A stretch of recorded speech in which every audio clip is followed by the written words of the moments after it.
Data warehouse one topic series के पहले video में हमने की modules of core banking system chapter number 5 EIS के एक मॉड्यूल को देखा था, दैट वाज द एटीएम।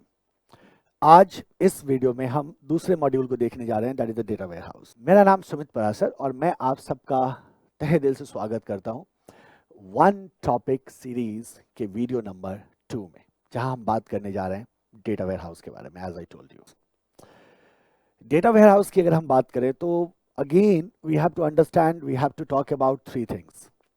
सबसे पहले कि what the data warehouse is all about, है ना, जो बहुत इंपॉर्टेंट है आपके लिए समझना, क्योंकि डेटा वेयरहाउस सिर्फ चैप्टर नंबर 5 में नहीं है, बल्कि डेटा वेयरहाउस आपको अदर चैप्टर्स में भी दिखाई देंगे, राइट। सेकंड, डेटा वेयरहाउसिंग का प्रोसेस क्या होता है, एंड थर्ड, बैंकिंग प्रोफेशनल्स की अगर हम बात करें तो डेटा वेयरहाउस किसी बैंकिंग प्रोफेशनल को किस तरह से हेल्प करता है। ये तीन मेजर चीजें हैं जिसके बारे में हम यहाँ इस पर्टिकुलर वीडियो में डिस्कस करने जा रहे हैं, ठीक है। Let's start with the data warehouse. Data warehouse क्या होता है ना। अगर हम डेटा वेयरहाउस को समझना चाहते हैं तो सिंपल तरीका क्या हो सकता है, let's break these two words, data and warehouse, and talk about them separately. अलग अलग उसके बारे में हम बात करते हैं। Let's talk about the warehouse first. What do you think when this word warehouse comes in your mind? तो क्या इमेज आपके सामने आता है जब आप warehouse term सुनते हैं? Isn't it a large space where raw materials or goods are stored? है ना। जैसे ही warehouse के बारे में हम सोचते हैं, we imagine a place where there are a lot of goods are stored, raw materials are stored, जिसे हम क्या कहते हैं, warehouse कहते हैं, ठीक है। Let's talk about the second term, the data. What is data exactly? हम जानते हैं कि डेटा को हमने पहले भी पढ़ा है, डेटा को हम जानते हैं बहुत अच्छी तरह से। Data are simply collection of raw facts. अगर मान लो हम कैम्ब्रिज डिक्शनरी के डेफिनेशन को देखते हैं तो what is data, what is information. So data is nothing. It's nothing but it's a facts or numbers collected to be examined and considered, and used to help decision making or information in an electronic form that can be stored in a computer system. So data is collection of numbers, data is collection of facts, जिसे हम further process कर सकते हैं, जो हमें decision making में हमें support करता है, या जिसे हम कंप्यूटर में किसी फॉर्म में क्या कर रहे होते हैं, स्टोर करके रख रहे होते हैं। That is what the data is. So we have the warehouse and we have the data. अब जरा आप ऐसा करते हैं कि जितना भी डेटा हमारे पास है, सारे डेटा को हम उस वेयरहाउस में डाल देते हैं, जिस वेयरहाउस को इमेजिन किया था हमने as a storage of different goods. अब जरा सोचो कि एक ऐसा वेयरहाउस जिसमें गुड्स ना हो, डेटा हो। एक ऐसा वेयरहाउस जिसमें हमने अपने सारे डेटा को स्टोर करके रखा हुआ हो। Suppose we are a bank, तो हम बहुत तरह के प्रोसेसेस करते हैं। हमारे पास current account, saving account transactions होते हैं।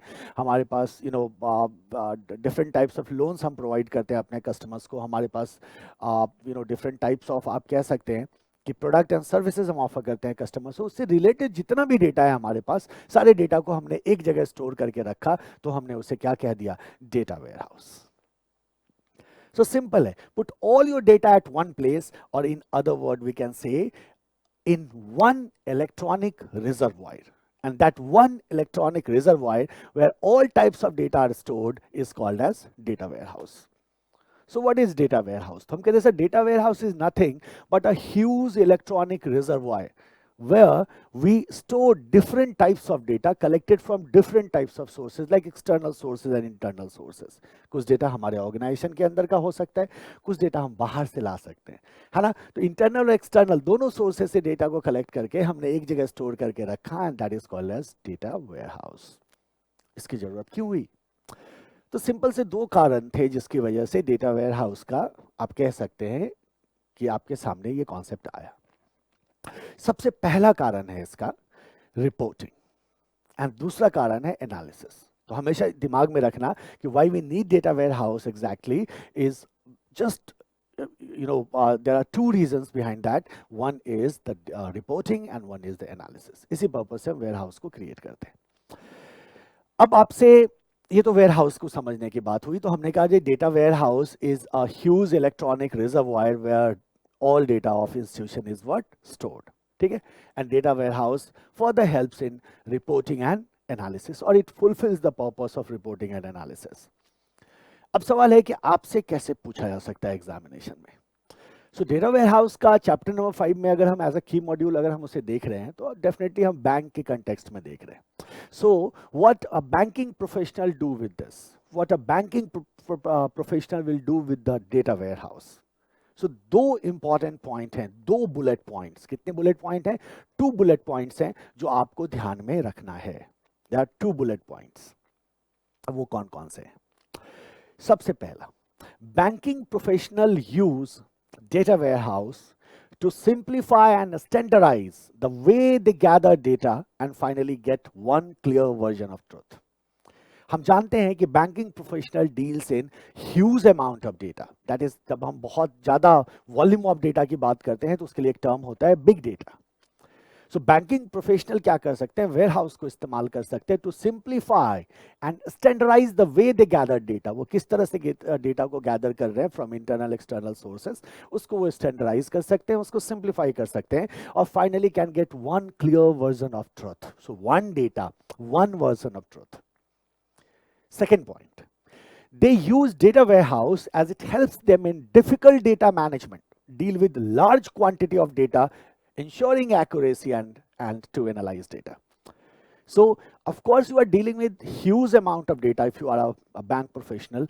So आप बहुत high quantity of data को, large quantity of data को आप एक्सट्रैक्ट कर सकते हैं, उसे ट्रांसफॉर्म कर सकते हैं, उसे लोड कर सकते हैं, वेयर हाउस के अंदर रख सकते हैं, और ये सब करने के दौरान आप इस बात को भी इंश्योर कर सकते हैं कि एक्यूरेसी मेंटेन हो और आप साथ ही साथ डेटा को एनालाइज कर सकते हैं। These 2 points what we have to keep in mind as far as data warehouse is concern, right. तो बड़ा सिंपल है ये। Bank deals in huge amount of data and that is big data. So how we are going to collect this big data, how we are going to store it, how we are going to process it, how this data is going to help us in decision making, how we are going to analyze this data, these all problems are solved with one solution, and that solution is data warehouse. Now if you see the process, what we do exactly is we have the operational systems, we have some kind of CRM in place, we have some other kind of systems jahan se we can extract data using the tools, the software tools which are called as ETL. ETL stands for extraction, transformation and loading. तो जो भी हमारे external internal sources से we extracted data from दो sources and on the transformation layer we cleanse the data. हम data को क्या करते हैं, क्लींजिंग करते हैं। क्लींजिंग का मतलब क्या हुआ, जो अनवांटेड है, जो अननेसेसरी डेटा है, उनको क्या कर देना, डिलीट कर देना। डेटा को क्लीन किया, डेटा को स्टैंडर्ड बनाया, जरूरत हुई तो हमने उसके फॉर्म को भी चेंज किया, जिसे हम ट्रांसफॉर्मेशन कह सकते हैं। After doing this, data is taken into the data warehouse. हम कहाँ लेके जाते हैं इसे, data warehouse में there is a very secured manner to store the data. Data vault होता है हमारे पास, और data warehouse में हम उसे क्या करते हैं, store करते हैं। Reliability बढ़ाने के लिए आप कह सकते हैं we have some other metadata concept as well. So we have data warehouse जहां हमारा डेटा क्या है, पूरी तरह से filtered data हमने अपने warehouse में store करके रखा है। Now on this warehouse we can apply different types of reporting tools. हम क्या अप्लाई कर सकते हैं, रिपोर्टिंग टूल्स को अप्लाई कर सकते हैं। जैसे आप मान लो आप ओलैप की बात करते हैं, आप डेटा माइनिंग की बात करते हैं, ऑनलाइन एनालिटिकल प्रोसेसिंग की हम बात करते हैं, हम डेटा माइनिंग की बात करते हैं। These are certain tools what we can apply on the warehouse to get the reports which ultimately helps us in decision making. So idea क्या है भाई, तो हम कहते हैं सर डेटा वेयरहाउस बेसिकली एक huge electronic reservoir of data है जो बैंकिंग प्रोफेशनल यूज कर सकता है अपने डेटा को कैसे गैदर करे, इसको सिंप्लीफाई और स्टैंडर्डाइज करने में, डिसीजन मेकिंग को बूस्ट करने में, और बैंकिंग प्रोफेशनल बहुत लार्ज क्वांटिटी ऑफ डेटा को मैनेज कर सकता है, डिफिकल्ट डेटा मैनेजमेंट कर सकता है, एक्यूरेसी को क्या करते हुए, इंश्योर करते हुए। There is core banking system. हम सब जानते हैं कि बैंक में हमारे पास क्या होता है, कोर बैंकिंग सिस्टम होता है। There is core banking system to perform activities like deposit, like withdrawals, loans etcetera. There may be other activities like mortgages, like treasury, investment, etc. So one thing is clear, that data is being collected through various sources and we are trying to keep all these data into one system. So we are collecting data from various sources. We have different types of activities being conducted in the bank. Mortgage है हमारे पास, treasury है हमारे पास, investment है हमारे पास, withdrawals है हमारे पास, loans है हमारे पास, deposits है हमारे पास, कई तरह की activities हम perform कर रहे हैं, सबसे हमारे पास data आ रहा है. उन data को हम एक system में रख रहे हैं, उसे हम warehouse में एक जगह रख रहे हैं. जाहिर सी बात है, no doubt it's difficult, but yes, it comes with lot of benefits to bank. So this is your data warehouse. 2 point जो है वो हमें क्या करना है, ध्यान में रखना है, जो मैंने आपको बताया, जो आपसे एग्जामिनेशन में पूछा जा सकता है. So we have covered 3 things. अगर हमसे एग्जामिनेशन में पूछा जाता है भाई कि बैंकिंग प्रोफेशनल्स डेटा वेयरहाउस को कैसे यूज कर सकते हैं, तो हमारे पास 2 पॉइंट हैं. हम standardized and simplified way to gather data बताते हैं, और साथ ही साथ हम बताते हैं डिफिकल्ट डेटा मैनेजमेंट. साथ ही साथ हम बताते हैं कि लार्ज क्वांटिटी ऑफ डेटा को हम हैंडल कर सकते हैं, एक्यूरेसी को मेंटेन रखते हुए. Further we can do analysis as well, right.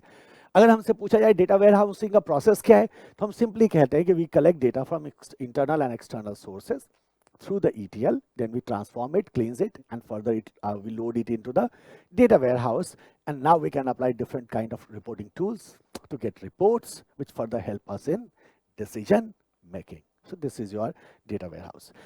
बहुत important बात, I will be keep posting different topics for you, right?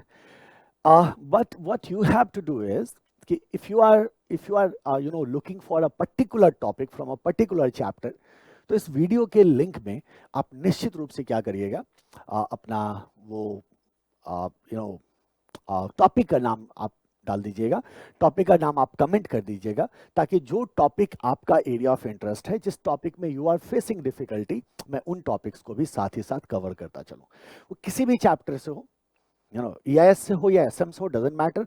If you are finding difficulty in any topic, comment section में जाइए और उस topic का नाम लिख दीजिए, राइट? Okay then, thank you everyone. Bye-bye. Take care. See you. Love you all.